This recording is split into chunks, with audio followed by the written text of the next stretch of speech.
we are, back again.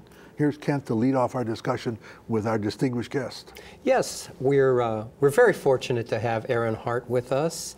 Erin is the author of 3 very fine mysteries with very Irish roots. Her first novel, Haunted Ground, was released in 2003, and for a debut novel, it just garnered an enormous amount of praise. Well done. As did the second book, Lake of Sorrows. That was also a very critical success. That came out in 2004. And then most recently, you've come out with your third book, False Mermaid. And looking at the indications at this point, it looks like it's on track to eclipse even those very fine first 2 efforts. PW, for example, in its starred review, said of False Mermaid that it's impossible to put down.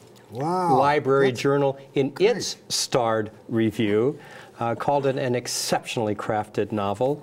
And Kirkus, in its starred review, called it a winner. Well done. That's terrific. The series is set in Ireland, generally speaking, and features Nora Gavin, who is an American pathologist, and Cormac Maguire, who is an Irish archaeologist. Welcome, Erin. Thanks. Thanks for having me. I'd like to open the questioning here with this question. Do the Irish know what you're up to over here? Yes, and in fact, the first 2 were published in Britain and Ireland as well, and I was shocked that I didn't get any scathing reviews from Irish reviewers saying, she's got an awful lot of neck, who does she think she is? So I was relieved. Did it in fact get a good reception? Yes, I was gobsmacked, as they would Gobsmacked. say. Yeah. Because I really tried to delve into the culture, and I'm fortunate that my husband is from Ireland, and so he was able to help me out with a lot of things that I brought into it. But are you Irish? I'm about a quarter Irish. Okay. And German, Belgian, and don't tell anyone, English. Oh dear. Don't tell the Irish that. Well, as long as you've sort of opened the door there, I'm going to jump down to a question I was going to ask a little bit later on. Sure. Because you're talking about Patty helping you with your research. You have a pathologist, you have an archaeologist, and your stories are set in Ireland. Talk about the research that you have to do for your work. Well, it starts with digging in the bog, because the stories are about people who are preserved in bogs. And so, of course, my husband is from County Offaly, which is in the Midlands of Ireland, which is about 1/3 bogland. And so he was able to help me drawing diagrams, and we'd be lying in bed and he'd be sketching me little sketches of Pillow talk. Yes, that's right. Tell me more about the sods of turf. All right, before we go any further, though, you have to explain for viewers who have not read the books or are not familiar with the Irish bogs, why the bogs are the way they are. Why it's significant. Why you can write a book like this. Right. Haunted Ground begins with the discovery of the perfectly preserved severed head of a beautiful red-haired girl. And she's been in the bog for 350 years. And they still know she's a redhead. And they still know she's a redhead, and all of her features are perfectly preserved. Because the bog preserves things so well. It's an anaerobic environment. There's no oxygen. It's too wet, and it's too cold, and it's too acidic, and so there's no decay. So people can be in the bogs, not just 350 years, people can be in the bogs 2,000, 4,000 years and still be preserved. So similar to the bottom of Lake Superior in some sense. You're a smart guy, Carl. Well, I read a lot. Ooh, about Lake Superior, I bet. Among other things, yes. I read Hallowed Ground, too. So are you interested in the history of Ireland, too? I'm very interested in the history. And the whole premise of the book, when I was first coming up with sort of the theme, the idea behind it, was that history is always with us. Yes. I was remembering that quote from William Faulkner, who said, "The past isn't dead. Hell, it's not even past." Yes. And so that's one of my contentions in the book, is that, and especially in a place like Ireland, there are layers and layers and layers of history underfoot wherever you go, and that's where the title of Haunted Ground came from, a poem that said, "Where'er we tread, 'tis haunted holy ground." Did I love that. Did I miscall that? Did I say hallowed? And I meant, I apologize. I'm very sorry. No problem. Oh, well. No problem. So you've talked a little bit about the bogs and the research you've done there. What about the pathology part of it and the archaeologist part of it? Right. Do you have connections with those communities, with those Well, I professions? was very fortunate in that the first archaeologist I consulted was the guy who actually, I mean, the red-haired girl from Haunted Ground is real, and he was involved in her recovery.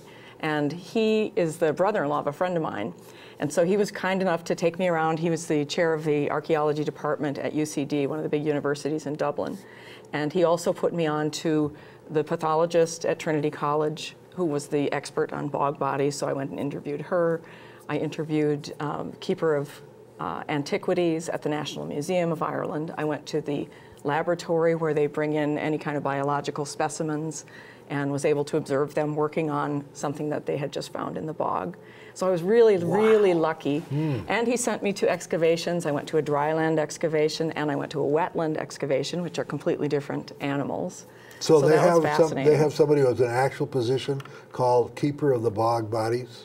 No, she was a person a pathologist who was interested in archaeology, and so they would call her in because she had this interest and had developed an expertise when people would turn up.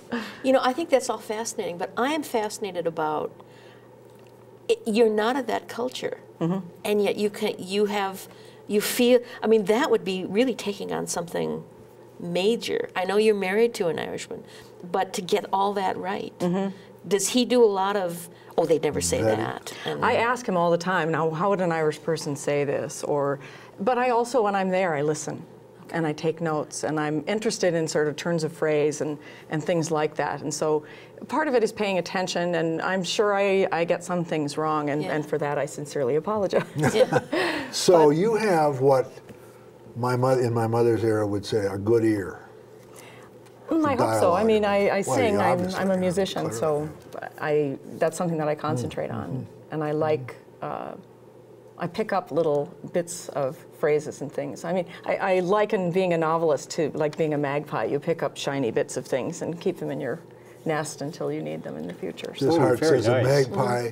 Another heart says cosmic vacuum cleaners. yes. That's it. And William Faulkner says hell. Past is never really the past. Not even past. You, speaking of the past, you have a very literary professional history. You did your graduate work in creative writing at the University of Minnesota. You were an arts journalist and a theater critic. And then you became a mystery writer. Why?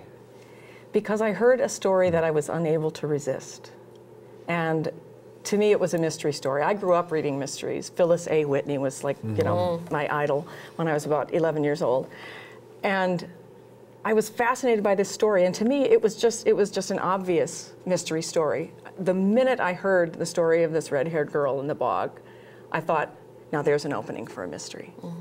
And I wrote it in my journal, and then it says, maybe for a movie. As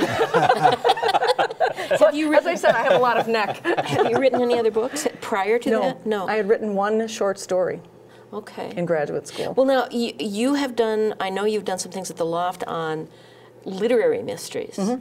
What's a literary mystery as opposed to just a regular mystery?